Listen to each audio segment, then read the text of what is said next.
Related videos دیکھنے کے لیے ہمارے اس چینل ڈاکٹر مولانا حکیم پیر شفیق الرحمان کو سبسکرائب کریں اور ساتھ میں لگے بیل آئیکن کو بھی پریس کر دیں تاکہ آپ ہماری آنے والی ویڈیو سے باخبر رہیں۔ میں جو نا آپ کو یہ بتاؤں گا، کچھ دوستوں کے میسج آتی ہیں کہ آپ جو ہے نا ایسی ویڈیو بنائیں، ہم کو بتائیں کھانا جلد ہضم ہونے کے لیے کچھ جو نا طریقہ کار، کچھ چیزیں بتائیں جو طبی لحاظ سے ہوں، کھانا جو ہے نا کہ جلد جو ہے ہضم ہو۔ کھانا سن رہے ہیں کہ کھانا جو ہے نا کہ جلد جو ہے نا کہ ہضم ہو۔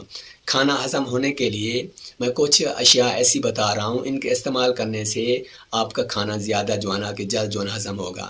ادرک پیٹ کے نظام کو درست رکھتا ہے۔ ادرک جو ہوتا ہے نا، یہ بہت قیمتی چیز ہے، یہ پیٹ کے نظام کو جو نا یہ جو نا کہ درست جو نا رکھتا ہے۔ بہاری نمک کا پیسٹ بنا کر کھانے سے اس سے بھی جو نا کھانا جو ہے نا کہ جلد جو نا ہضم ہو جاتا ہے۔ اسی طرح کھانے میں زیرہ، سونف اور الائچی کا استعمال یہ کھانے کو جلد جو نا ہضم کرتا ہے۔ ان کی پھکی بنا لیں آپ، تو ان کی پھکی بنا رہی ہے ہمارے دواخانے پر جو نا کھانے کی ہضم ہونے کے لیے بہت عمدہ اور مجرب پھکی ہے۔ ہم بہت زیادہ بناتے ہیں، جلد وہ جو نا ختم ہو جاتی ہے۔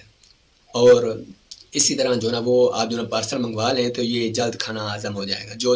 جو لوگ سفر کرتے ہیں، مختلف جو نا کہ جگہوں پر جاتی ہیں اور مختلف جو ہے نا کھانا استعمال کرتے ہیں، قبض ہو جاتی ہے، کھانا ہضم نہیں ہوتا، ان کے لیے ہمارے دواخانے کے جو پھکی ہے بہت مجرب ہے۔ ایک چٹانگ لینے سے کھانا ہضم ہو جائے۔